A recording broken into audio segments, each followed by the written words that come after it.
సజ్జల ముందస్తు bail petition దీని మీద ఉత్కంఠ అని టీడీపీ కార్యాలయం దాడి కేసులో ఆయనపై కేసు. గతంలో సజ్జలకు లుకౌట్ నోటీసులు జారీ చేశారు. కోర్టుకి వెళ్ళింది. ఇది ఏ రకంగా ఉండే అవకాశం ఉంటుంది? అంటే 1 by 1 అండి. అంత ఆర్జీవీ కేసు కూడా నడుస్తుంది. నిజంగా నేను మనం ఆర్జీవీ గురించి మాట్లాడాం కదా. ఆ తర్వాత ఆయన మీడియాలో మరిన్ని వివరణలు కూడా ఆయన ఇస్తున్నాడు. ఆయన కోర్టులో చేశారు. అది కూడా ఈరోజు వస్తున్నట్టుంది. సజ్జల అంతకుముందే ముందస్తు బెయిల్ కోసం పెట్టుకున్నాడు. అదొక హక్కు. కోర్టు అనుమతిస్తే అరెస్ట్ చేయకండి, కావాలంటే మీరు తెలుసుకోండి అని చెప్పొచ్చు. కానీ అందరినీ అరెస్టుల భయం అయితే వెన్నాడుతున్నట్టుంది. అరెస్టుల బెడదానండి, భయం అనండి, లేకపోతే అవన్నీ. అందుకని ఆయన చేసుకున్నాడు. ఆ రోజు నేను లేను, వేరే చోట ఎక్కడో ఉన్నాను, నన్ను అనవసరంగా ఇరికించారనేది ఆయన ఆరోపణ. ఈ పట్టుకున్న వాళ్ళల్లో ఎవరో ఆయన పేరు చెప్పారని పోలీసులు అన్నారు. బహుశా అట్లాంటి సమాచారం ఆయన కూడా దగ్గర కూడా ఉన్నట్టుంది.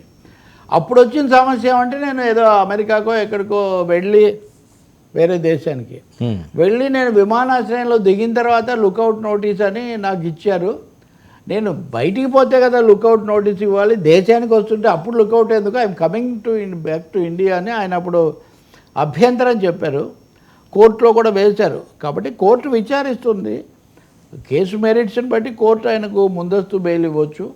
అంటే ముందస్తు బెయిల్ వల్ల ఒకటే ఉపయోగం, పోలీసులు విచారణలో కానీ ఇతరత్ర కానీ ఆయన మీద ఎంత తీవ్ర ఆరోపణలు చేసినా ముందస్తు బెయిల్ రద్దు కానంత వరకు ఆయన అరెస్ట్ చేయలేరు. అరెస్ట్ నుంచి రక్షణ ఉంటుంది.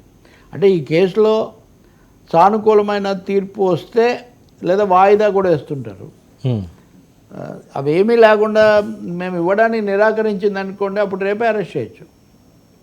ముందస్తు బెయిల్ విచారణ కూడా లేదు, కోర్టు ఏమీ అలాంటి అనుమతి ఇవ్వలేదంటే రేపే అరెస్ట్ చేయొచ్చు. అరెస్ట్ చేశాక బెయిల్కి వెళ్ళొచ్చు మళ్ళీ. అది కూడా ఒకటి.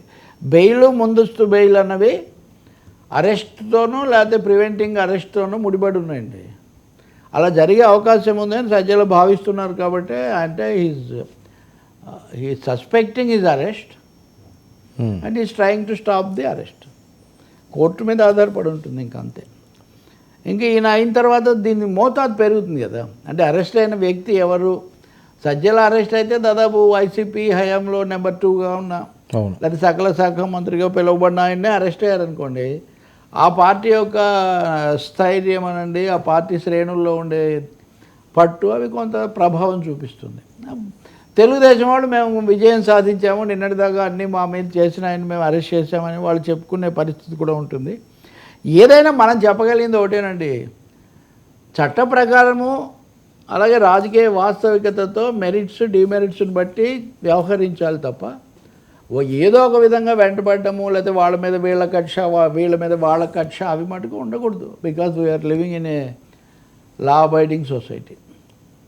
Let we see what the learned judge గారు ఏం చేస్తారో మనం చూడాలి. వాయిదా కూడా పడవచ్చు. సరే, ఏంటి రామ్ గోపాల్ ఇంకోటేమో ఇలా అందరినీ ఒకటేసారి అరెస్ట్ చేస్తే దాని ఎఫెక్ట్ కూడా పెద్దగా భవిష్యత్తులో ఇప్పటికే మీరు చూస్తే కనుక కొద్దిగా గొప్ప గతంలో ఉన్న 3 మారి అరెస్ట్ అయితేనే ఒకసారి వెళ్ళొచ్చేస్తే పార్టీ కోసం అదే అలాంటి ఒక వాతావరణము.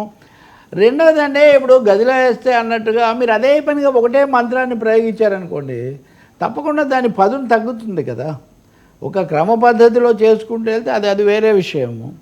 కాబట్టి ఇప్పుడు కాకపోతే ఏమొస్తుంది, నా మీద మీరు కేసు, ఆయన మీద ఆయనకు, ఆయన మీద ఆయనకు, ఆయన ఏమనలేదా ఈయన ఏమనలేదా అని అదే కదా. ఇప్పుడు పవన్ కళ్యాణ్ దగ్గర కూడా అప్పుడు వచ్చిన సమస్య అదే కదా.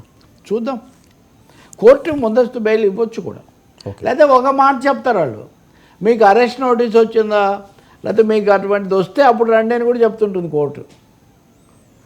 స్పెసిఫిక్గా మీకు ఏమైనా అలాంటి థ్రెట్ ఉంటే అప్పుడు మీరు రండి అని కూడా చెప్తుంటారు. సో ఏదైనప్పటికీ వైసీపీలో ముఖ్య నేతలు మాత్రం కాస్త ఈ అరెస్టుల టెర్రర్ అయితే వదిలే పరిస్థితి లేదు ఇప్పట్లో. మీరు టెర్రర్ అనండి, హర్రర్ అనండి, what ever you use the term, threat అనండి, థ్రెట్ అనుకోండి ప్రస్తుతానికి, లేకపోతే వార్నింగ్ అనుకోండి. అంత టెర్రరైజ్ అయ్యే చిన్నపిల్లలు ఎవరు అక్కడ లేరండి. వీళ్ళంతా ఢకాముక్కీలు తిని అనేక మందిని చేసి అనేక వ్యవహారాలు చూసి పండిపోయిన వాళ్ళు. ఇంకోటి కూడా అరెస్ట్ అన్నది ఓ 10 ఏళ్ల కిందట, ఓ 20 ఏళ్ల కిందట ఉన్నంత వాతావరణం ఇప్పుడు లేదు. Thanks to Modi government.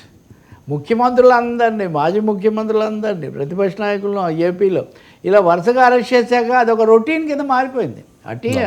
Arrest is nowadays a routine political thing.